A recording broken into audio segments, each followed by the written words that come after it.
Commander Hyenwoo gripped the metal railing of the bridge as the UES Defender drifted through the endless black of space.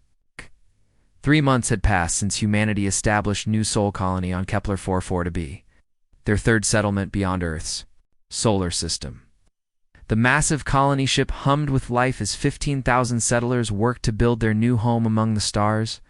"Sir, we're receiving strange energy signatures," reported Tactical Officer Minho, his fingers dancing across the holographic display. Multiple contacts approaching from the outer system. Hyenwoo moved to the command chair, his weathered face reflecting years of deep space missions. 52, he had seen humanity's first steps beyond Mars, watched as they built stations around Jupiter's moons, and now commanded one of their most advanced vessels. Yet nothing had prepared him for what appeared on the main screen. The alien ships materialized like ghosts emerging from hyperspace, sleek, crystalline vessels that seemed to bend light around their hulls. They moved with impossible grace, their formations perfect as they surrounded the human colony ship. Hyenwoo counted them quickly. 40 vessels, each one larger than his ship. "Communications incoming," announced Lieutenant Sumi from her station. "It's on all frequencies, sir." 200 light-years away, Admiral Vexthera of the Zephyrian Collective observed the primitive human vessel through his flagship's sensors. The alien commander's forearms gestured dismissively as he studied the crude design. Where Zephyrian ships flowed like liquid metal, the human vessel looked like a flying brick covered in defensive plating and weapon ports. "Fascinating," Vexthera said to his war council, his translator converting his thoughts into the common galactic language. "They still burn chemical fuel to move through space. Look at those crude missile pods and kinetic cannons. No energy shields, no plasma weaponry, no quantum displacement drives." General Kethver, his military advisor, nodded agreement. "Our intelligence reports suggest they've only recently achieved faster-than-light travel. These creatures discovered fire merely 10,000 cycles ago. They're barely out of their caves." The Admiral's mandibles clicked in amusement. And yet they dare to expand into collective space without permission. The Council of Six demands we make an example of them. Show the galaxy what happens when primitive species overstep their boundaries. Captain So-young stood at the command center of Kepler Station, humanity's furthest outpost. The orbital platform bristled with defensive weapons and served as the early warning system for the 3 human colonies in the system. At 38, she was one of the youngest station commanders in the Colonial Defense Force, promoted after her brilliant tactical work during the Titan mining riots. "Incoming transmission, Captain," reported her communications officer, Lieutenant Jinho. The young man's hands trembled slightly as he worked his console. "It's coming from the lead alien vessel." The main screen flickered to life, showing Admiral Vexthera in all his terrifying glory. The alien stood nearly 3 meters tall, his gray-scaled skin glistening under the bridge lights. His forearms moved independently as he spoke, while his large black eyes focused on the camera with predatory intensity. "Primitive humans," Vexthera's translated voice echoed through the station. "You have entered space claimed by the Zephyrian Collective without authorization.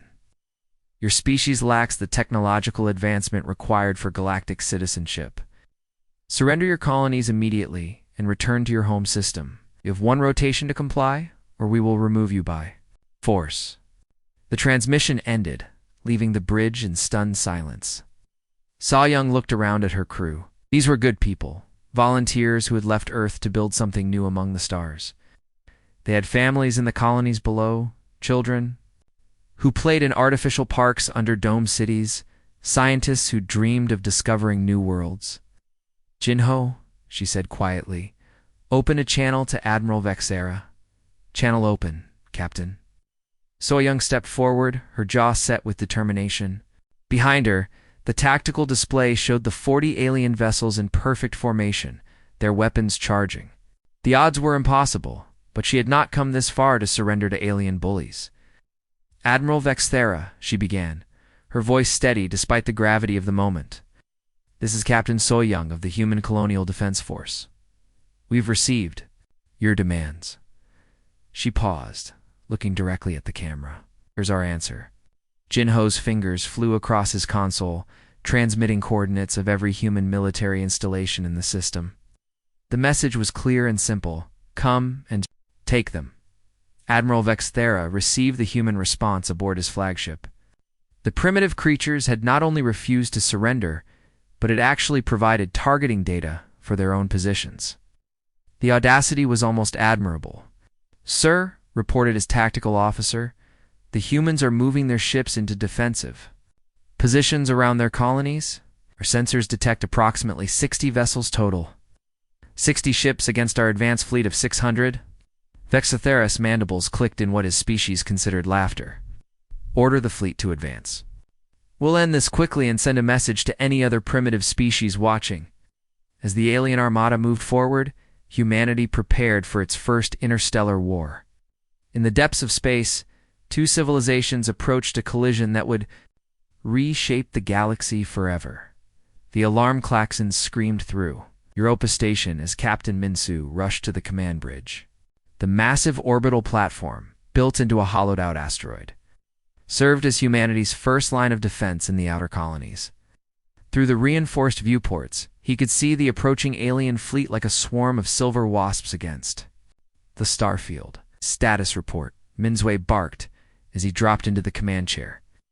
At 45, the former Earth Navy commander had fought pirates in the asteroid belt and rebels on Mars, but nothing had prepared him for this moment. 200. "Enemy contacts confirmed, sir," reported Lieutenant Commander Jay Wu from the tactical station. "They're maintaining perfect formation, approaching at sublight speed. Our defense fleet is moving to intercept." Minsu studied the holographic display floating before him. 30 human ships against 200 alien vessels? The math was simple and terrifying. His fleet consisted of destroyers, frigates, and patrol boats designed for police work and pirate hunting, not full-scale warfare against an advanced alien civilization. "Sir, incoming fighters," called out sensor operator Yan Su. "Looks like they're launching their attack craft." Lieutenant Haijin powered up her Viper-class fighter as the launch bay doors opened to reveal the battle unfolding outside. 26-year-old pilot had trained for this moment her entire career, though she never imagined it would come against alien invaders. Her fighter was small, fast, and carried enough firepower to take out a frigate if she got lucky. "Phoenix Squadron, this is Phoenix Lead," she spoke into her comm system. "Remember your training. These aliens might have fancy ships, but they've never fought humans before. Let's show them what we're made of." Her squadron of 12 fighters accelerated toward the alien formation. The Zephyrian vessels were beautiful in their deadly elegance, their crystal hulls reflecting the light of distant stars. But beauty meant nothing in combat. "Target acquired," Haijin announced, as her fighter's targeting system locked onto the lead alien cruiser, arming nuclear torpedo. The weapon was old-fashioned by galactic standards, a crude atomic warhead guided by simple computer systems. But what it lacked in sophistication, it made up for in raw destructive power. Humanity had learned to split the atom during their most violent century, and they had never forgotten how to use that knowledge. "Fox 3, torpedo away," Haijin called out as the nuclear weapon streaked toward its target. Admiral Vexera watched the primitive missile approach his flagship with amusement. His defensive systems had easily deflected plasma bolts and particle beams from dozens of advanced civilizations. One crude atomic device posed no threat to collective technology. "Raise shields," he ordered casually. "Prepare to return fire." The nuclear torpedo struck the alien shield barrier and detonated. For a moment, a new sun blazed in the darkness of space. The electromagnetic pulse and radiation burst overwhelmed the Zephyrian energy shields like a tsunami hitting a sandcastle. The explosion tore through not just the targeted cruiser, but 2 escort vessels caught in the blast radius. "Shield generators overloaded," reported the alien tactical officer, his forearms working frantically at his control station. "We're losing structural integrity on decks 7 through 12. Vexera stared in shock as his flagship listed to one side, atmosphere venting from multiple hull breaches. His elegant vessel, designed to fight clean technological warfare, had been savaged by what his people considered an ancient weapon. "Impossible," he muttered, watching as more human fighters launched similar attacks against his fleet. Each nuclear detonation created a sphere of destruction that his shields could not deflect. These primitives are using weapons we abandoned millennia ago. Captain Dongmin commanded the destroyer use Soul's Pride from the thick of the battle. The blocky utilitarian warship looked like a flying weapons platform compared to the graceful alien vessels. But it had been built for one purpose: to survive and keep fighting. "Sir, we've lost main engines," reported his engineering officer. Over the intercom, "Hull breaches on multiple decks. We're not going to make it." Through the bridge viewport, Dongmin could see a massive Zephyrian battlecruiser bearing down on his position.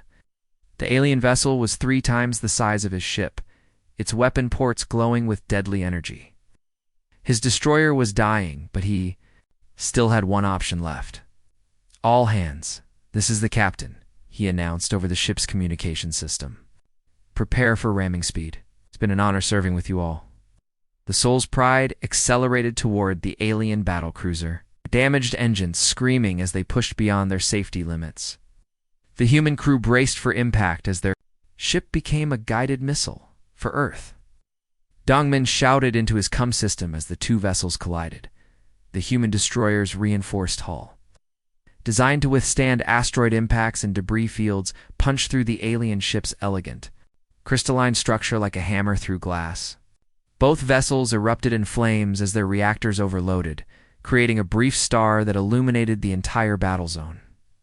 Lieutenant Hygiene watched the explosion from her fighter cockpit, tears streaming down her face. Captain Dongmin had been her flight instructor at the academy, a man who taught her that sometimes the only way to win was to be willing to lose everything. Phoenix Squadron continued the attack. She radioed to her remaining pilots. "Make their sacrifice count." Battle raged for 6 hours as human ships fought with desperate courage against overwhelming odds. They used every dirty trick in the book: ramming attacks, nuclear mines, suicide runs, and coordinated swarm tactics that confused the aliens' advanced targeting systems. When the smoke cleared, Admiral Vexthera found himself commanding less than half his original fleet. The humans had paid a terrible price, losing 23 of their 30 ships, but they had proven something that would echo across the galaxy. They knew how to fight, and they would never surrender. The red glow of Mars cast long shadows across the war room as General Subin studied the holographic display showing the entire theater of operations. The underground command center, carved deep into the planet's crust, buzzed with activity as hundreds of officers coordinated humanity's desperate fight for survival. At 58, Subin had commanded forces during the Luna Liberation and the Titan corporate wars, but nothing compared to the scale of what they faced now. "General, priority intelligence from our deep space reconnaissance," announced Colonel Kyum-ho as he approached with a data tablet. His face was grim as he handed over the report. "The collective isn't just sending reinforcements, they're mobilizing their entire military." Subin's weathered hands gripped the tablet as she read the devastating numbers: 3,000 warships, 15 million ground troops, battle stations the size of moons. The Zephyrian Collective had decided that humanity posed an existential threat and was bringing the full weight of their galactic empire to bear. "How long do we have?" she asked, her voice calm despite the magnitude of the threat. 6 months? Maybe 7 before their main fleet arrives. But they're already sending advance forces to retake the colonies we've liberated."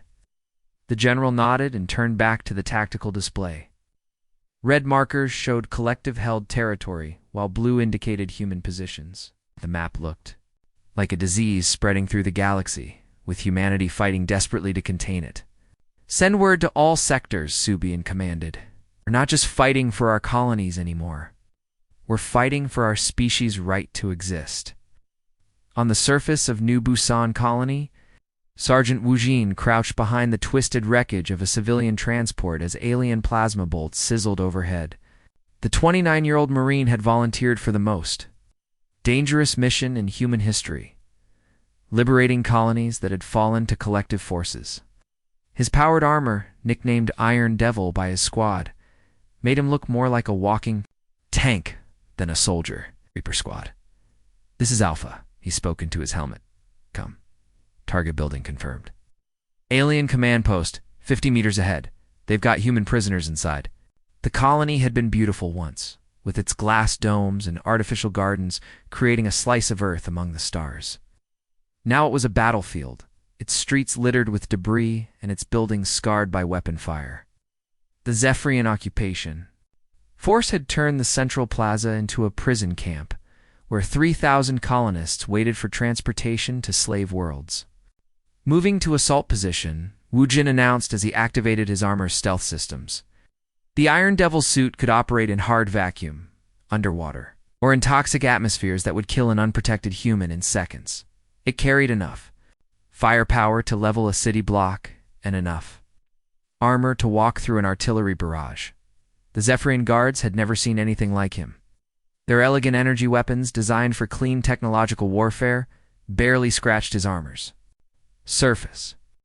Woojin moved through their defensive positions like a force of nature, his shoulder-mounted missile pods eliminating enemy strongpoints while his rifle picked off individual targets with surgical precision. Unknown contact breaching perimeter. The alien commander reported to his superiors, single human in primitive armor, requesting immediate support. But support would not come in time. Woojin fought his way through 6 defensive lines, his armor systems automatically sealing hull breaches and compensating for damaged components. When he finally reached the prison compound, he found something that filled him with cold rage. The Zephyrians had been experimenting on human prisoners. "This ends now," he growled as he prepared to breach the facility. 3,000 kilometers away. Dr. Yoonji worked frantically in the hidden research facility beneath the colony's primary mountain. The 35-year-old scientist had been reverse engineering captured alien technology for 8 months, and she was finally beginning to understand how it worked. Her laboratory looked like something from a science fiction movie, filled with exotic materials and energy patterns that defied human understanding. "The key is in the quantum resonance frequency," she explained to her team as they gathered around. A dismantled Zephyrian plasma cannon. "Their weapons create coherent energy states that we can replicate using our fusion technology." Her breakthrough came when she realized that human and alien technologies could be combined in ways neither species had imagined. The result was devastating. Human nuclear missiles guided by alien targeting systems, plasma cannons powered by fusion reactors, and shield generators that could deflect both energy and kinetic weapons. "Begin production immediately," she ordered. As she sent the specifications to manufacturing facilities across human space, every ship, every soldier, every weapon system gets the upgrade. Captain Tejo stood on the bridge of the stealth destroyer U.S. Shadow Walker as it drifted silently through collective space. The 42-year-old Special Operations Commander had been hunting alien supply convoys for 3 months. But today's mission was different. Today, they were going after a target that would send shockwaves through the entire Zephyrian military. Cloaking systems at maximum efficiency, reported his tactical officer, Lieutenant Commander Hay-1. Enemy sensors. Show no detection. The Shadow Walker was humanity's newest creation, a vessel that combined stolen alien stealth technology with human engineering principles. It could slip past collective sensor networks like a ghost, strike without warning, and vanish before the enemy could respond. "Target confirmed," Tejo announced as the massive collective command station appeared on their screens. The alien facility coordinated supply routes for 3 star systems, directing the flow of weapons, troops, and resources needed to fuel their war machine. "All weapons armed and ready, sir. Fire." The human ship unleashed a devastating barrage of hybrid weapons. Nuclear-tipped torpedoes guided by alien targeting computers. Plasma cannons powered by fusion cores and kinetic penetrators that could punch through any known armor. The command station, designed to withstand conventional attacks, crumpled under the assault like paper in a hurricane as the facility exploded in brilliant nuclear fire. Tejo was already planning his next target. The collective had supply depots, communication relays, and fleet bases scattered across dozens of star systems. Each one was a link in the chain that supported their war effort, and the humans intended to break them all. "Set course for the Kepler sector," he ordered. "We have work to do." The Sephorian High Command watched their strategic displays with growing alarm as red indicators marked the destruction of critical infrastructure across their territory. The humans weren't just fighting a defensive war anymore. They were taking the fight to the enemy's home systems, using tactics that the collective had never encountered. "They're targeting our logistics network," Admiral Vexera reported to the Council of Six. "Our frontline forces are running short of supplies, and our communication systems are being systematically destroyed." The council members, representing 6 different alien species, had ruled the galaxy for 10,000 years. They had conquered hundreds of worlds and absorbed dozens of civilizations. But they had never faced an enemy like humanity, a species that treated warfare not as a political tool, but as an art form perfected through millennia of conflict with their own kind. The tide was turning. And for the first time in their history, the Zephyrian collective was beginning to fear a species they had dismissed as primitive. The Eternal Glory hung in space like a crystalline cathedral, its massive hull stretching for 3 kilometers from bow to stern. Admiral Vexthera's flagship was the pride of the Zephyrian fleet. Equipped with quantum displacement shields that could deflect entire fleets and weapons capable of cracking planets. From his command throne, the alien admiral watched his forces advance toward the human defensive line with cold satisfaction.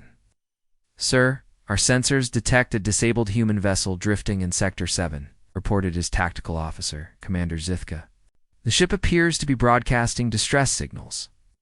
Vexera's forearms gestured dismissively as he studied the tactical display. The human vessel, identified as the UES Inchin, showed massive system failures across all its primary systems. Emergency beacons flickered weakly from its hull, and there were no life signs detected on the bridge. "Another primitive vessel succumbing to our superior technology," the Admiral mused. "Send a boarding party to collect any useful intelligence before we destroy it." What Vexthera didn't know was that Captain Young-Ho had been planning this moment. For 6 months, the 13-9-year-old Special Operations Commander had studied every piece of intelligence about the collective flagship, learning its patrol routes, its defensive patterns, and most importantly, its commander's psychological profile. The Admiral was arrogant, dismissive of human capabilities, and that arrogance would be his downfall. "All teams in position," Young-Ho whispered into his throat mic as he lay motionless on the Inchin's bridge.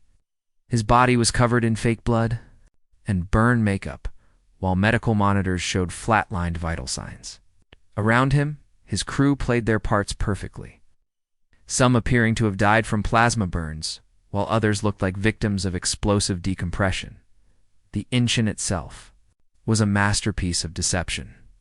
Her hull showed real battle damage from previous engagements. Her engines were genuinely offline, and her distress signals were authentic. But hidden beneath the surface, her weapons were fully operational, and her crew was very much alive, Sergeant. Hana crouched in the shadows of Cargo Bay 3, her enhanced combat armor powered down to avoid detection.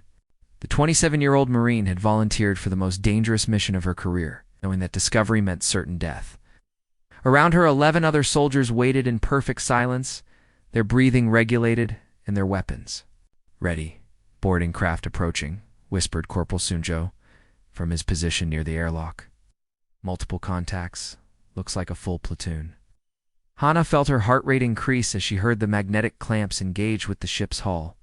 The Zephyrian boarding party was equipped with the latest in alien technology, energy weapons that could cut through steel, personal shields that deflected most projectiles, and sensors that could detect heartbeats through bulkheads. But they had never fought humans in close quarters. The airlock cycled open with a soft hiss. The first alien soldiers entered the ship. They moved with the cautious precision of experienced troops, their weapons sweeping the corridors as they advanced toward the bridge. The lead soldier, a tall Zephyrian with ceremonial markings on his armor, gestured for his team to spread out. "Atmosphere is breathable," he reported to his commanders. "No signs of life detected. The humans appear to have died from system failures." The boarding party moved deeper into the ship, passing darkened compartments filled with what appeared to be corpses. They checked bodies methodically, confirming that each crew member was indeed dead. What they didn't notice were the subtle signs, the slight warmth in the bodies, the barely perceptible rise and fall of chests, the way eyes tracked their movement through nearly closed lids. "Bridge secured," the alien commander reported as his team reached the command center, collecting data from their primitive computers now. That was when Captain Young-Ho opened his eyes. The human officer rolled to his feet with fluid grace, sidearm already in his hand. The startled Zephyrion tried to raise his weapon, but Young-Ho was faster. The gunshot echoed through the bridge. As the alien soldier collapsed, his shield generator overloaded by the electromagnetic pulse round. "Now," Young-Ho shouted into his comm system. Throughout the ship, dozens of apparently dead humans came to life. Sergeant Hana and her team burst from their hiding places, their assault rifles chattering as they engaged the shocked boarding party. The aliens had trained for boarding actions against other technological civilizations, but they had never faced an enemy that used deception and ambush tactics with such lethal efficiency. The close-quarters battle was brutal and one-sided. The Zephyrians, despite their advanced equipment, were adapted for ranged combat in open spaces. The Ancients' narrow corridors negated their technological advantages. While the humans used every dirty trick they had learned from centuries of warfare, Hana cornered 3 alien soldiers in the engine room, her combat knife glinting in the emergency lighting. The Zephyrians raised their energy weapons, but she was already moving, her enhanced reflexes allowing her to close the distance before they could fire. The aliens discovered too late that humans had been perfecting hand-to-hand combat for millennia. Boarding. "Party eliminated," she reported as she wiped alien blood from her blade. Moving to Phase 2, Lieutenant Commander Ji Woo led the assault team that had been waiting for this moment.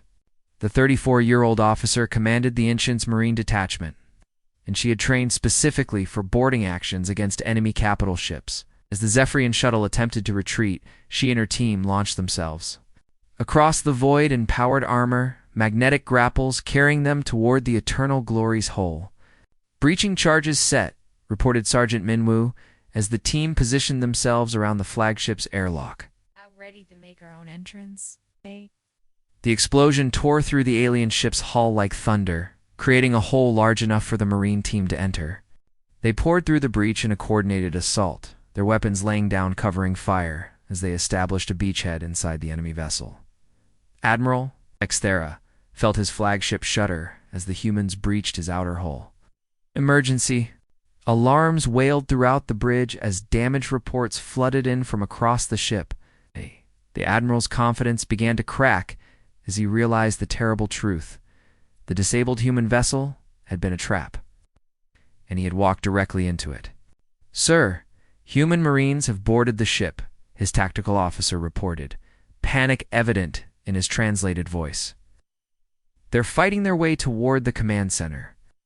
Vexthera watched his security cameras as his carefully trained crew crumbled before the human assault. The Marines moved through his ship like a force of nature, using tactics that seemed to blend advanced technology with primitive savagery.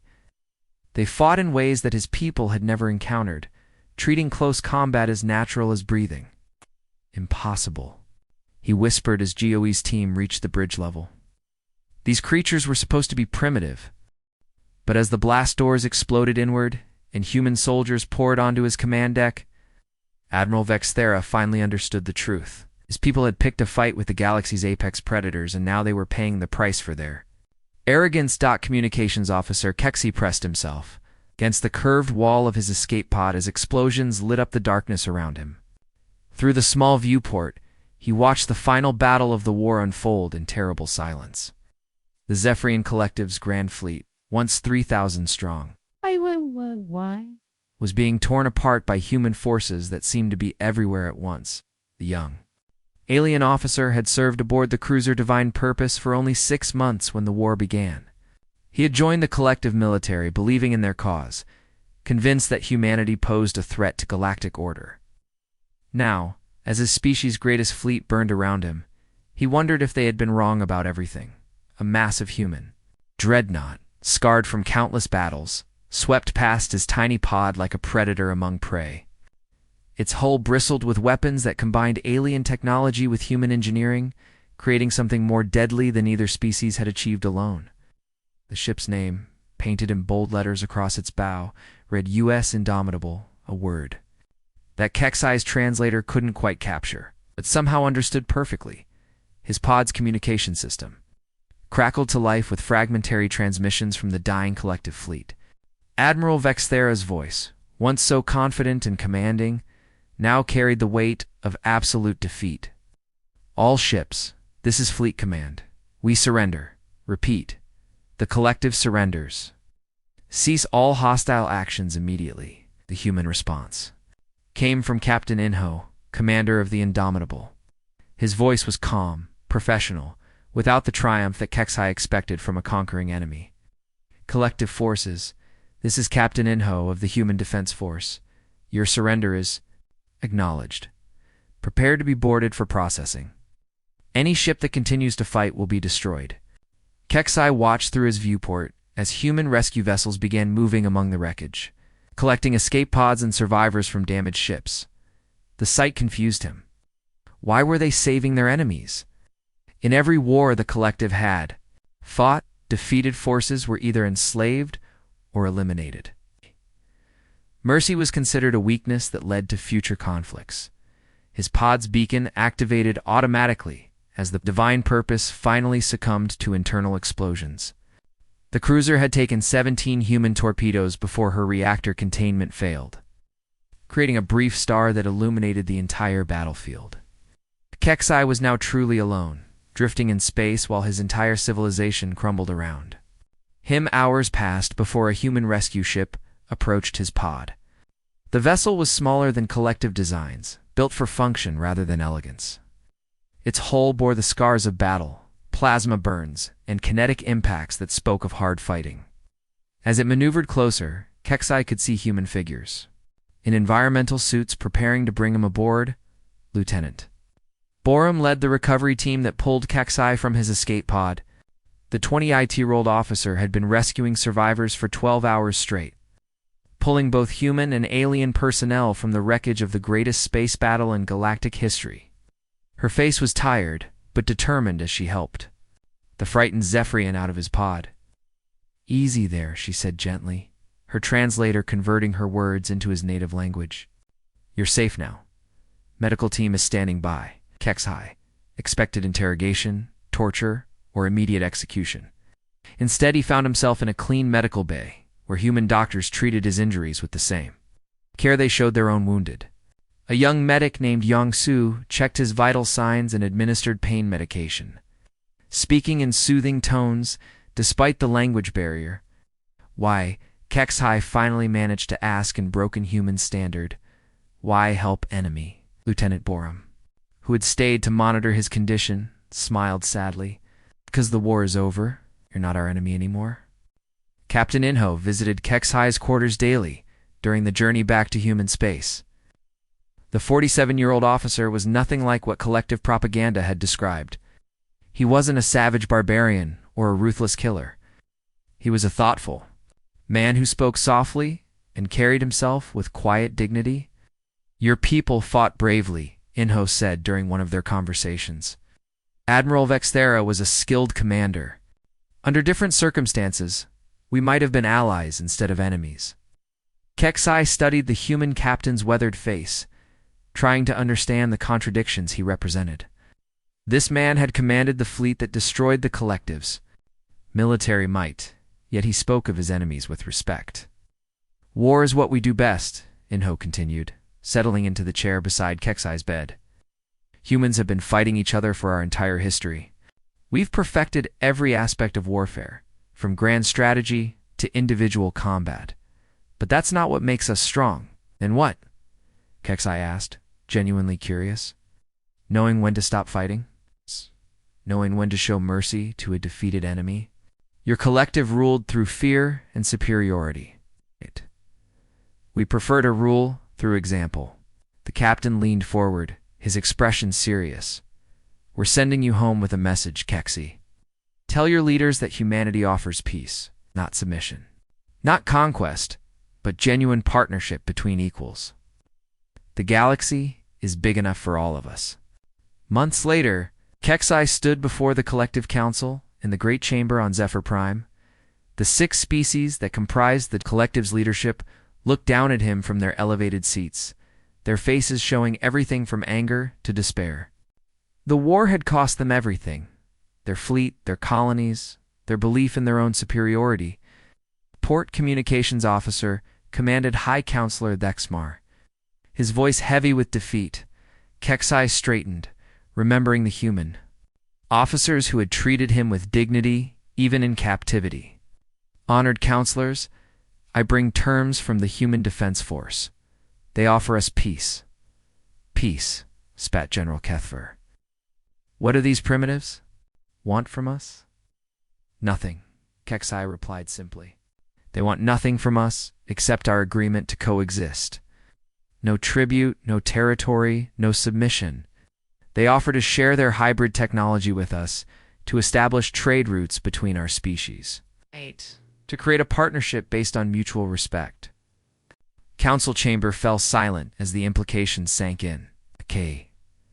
The humans, having achieved total victory, were offering their enemies equality instead of enslavement. They could have killed us all, Kexai continued, his voice growing stronger. Their fleet could have bombarded our worlds, enslaved our populations, erased our civilization from history. Instead, they sent me home with an offer of friendship. I believe we should accept, High Counselor. Looked around the chamber at his fellow leaders. Choice was simple. Accept human generosity or face the complete destruction of their civilization. The decision took 3 days of debate. But the outcome was inevitable. The human accords were signed in a ceremony broadcast across the galaxy. Kexai stood beside Captain Inho as representatives from dozens of species watched the historic moment. The agreement established new principles for galactic civilization that might did not make right, that defeated enemies could become valued allies, and that true strength lay in mercy rather than conquest. Kexai spent the rest of his career as the collective's primary liaison with humanity, working to ensure that the fragile peace held. He watched as human technology revolutionized collective society, as joint colonies were established on distant worlds, and as former enemies became trusted partners in exploring the unknown regions of the galaxy. The young communications officer had witnessed humanity's greatest victory and their greatest virtue. They had mastered war so completely that they could choose peace, showing the galaxy that true civilization wasn't about who could fight the hardest, but about who knew when to stop fighting. The galaxy learned a new truth that day. Never underestimate humanity. They had survived by becoming perfect warriors, but their greatest strength was knowing when not to fight. In choosing mercy over vengeance, they had won something far more valuable than military victory. They had won the future. In